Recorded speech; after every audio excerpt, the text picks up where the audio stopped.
Hello दोस्तों, चलो start करते हैं एक और नई वीडियो में आपका। इस वीडियो में हम आपके लिए लाए हैं कक्षा 12 सब्जेक्ट हिंदी। जो इसमें कहानियां हैं, इसमें अगले तीसरी कहानी लाठी को देखेंगे हम इसको। और ये जो शिवानी जी ने लिखी है, एक प्रसिद्ध कहानीकार हैं। ठीक है, चलो देखते हैं इसका सारांश। लाठी कहानी का सारांश। लाठी कहानी की रचयिता प्रसिद्ध कहानीकार शिवानी हैं। इन्होंने इस कहानी को पहाड़ी रंग दिया है। उत्तराखंड काठ गोदाम से कुछ ही मील एक ऊंचे पहाड़ पर कोठिया का सैनिटोरियम था। उसका नाम उस समय बहाली से भी अधिक प्रचलित था। वह 3 नंबर के बंगले में कप्तान जोशी अपनी बीमार पत्नी का इलाज कराने जाकर ठहरा हुआ था। उसकी पत्नी का नाम बानू था।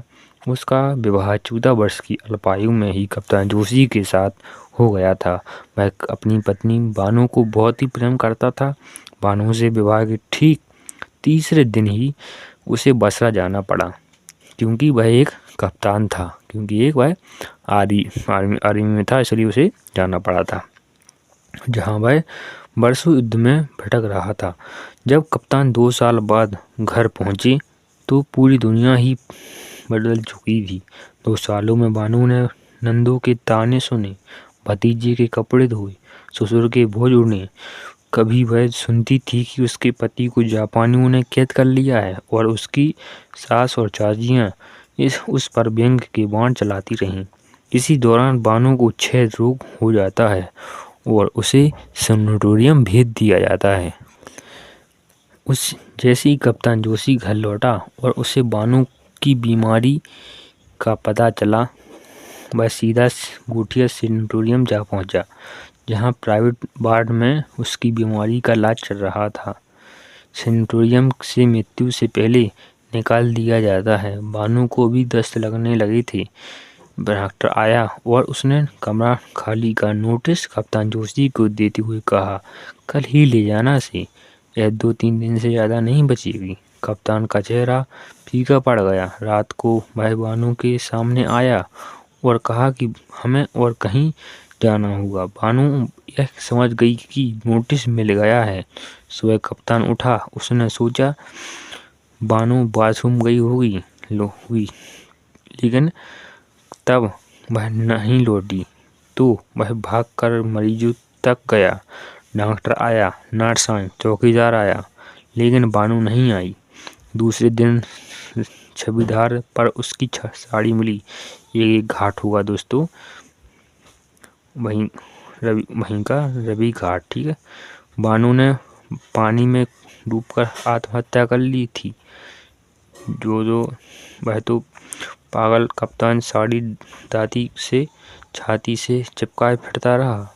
जब कप्तान को पूरा विश्वास हो गया कि बानू अब इस दुनिया में नहीं है, तो वह घर वालों के जोर देने से उसका दूसरा विवाह हो गया। दूसरी पत्नी प्रभा से 2 बेटी और 1 बेटी हुई। वह भी अब कप्तान से मेजर हो गया।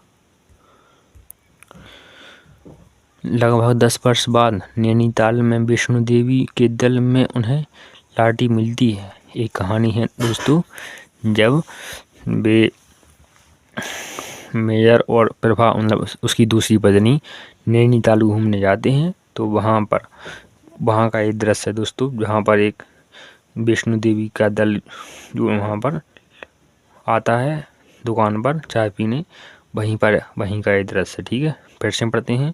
लगभग 10 वर्ष बाद नैनीताल में विष्णु देवी के दल में उसको लाठी मिलती है, तो मेजर उसे कब पहचान लेता है। पता चलता है कि गुरु महाराज ने औषधियों से उसका क्षय रोग ठीक कर दिया था, लेकिन इस प्रक्रिया में उसका स्मरण शक्ति और आवाज़ दोनों चली गई थी। अब तो ना तो वह बोल सकती है और ना ही उसे अपना अतीत याद है। वह विष्णु देवी के दल के साथ चली जाती है और मेजर स्वयं को पहले से अधिक बूढ़ा और खोखला महसूस करता है। दोस्तों, बहुत ही गंभीर कहानी है दोस्तों। ठीक है, इसमें पहले उसकी शादी होती है, वह आर्मी में चला जाता है, फिर इधर बानू बीमार हो जाती है और उसको सेनेटोरियम में भेज दिया जाता है, ठीक है, अकेले ही। और जैसे ही मेजर आता है, यानी कप्तान जोशी आता है, तो वहाँ पर उसकी अंतिम दिन चल रहे होते हैं। डॉक्टर उसको नोट्स देता है कमरा खाली के लिए, और बानो इधर आत्महत्या कर लेती नदी में कूदकर। लेकिन वह आत्महत्या करने बहती जाती है, और जो एक विष्णु देवी का दल होता है उनको मिलती है, तो वो उसको बचा लेते हैं और बाबा के पास ले जाते हैं।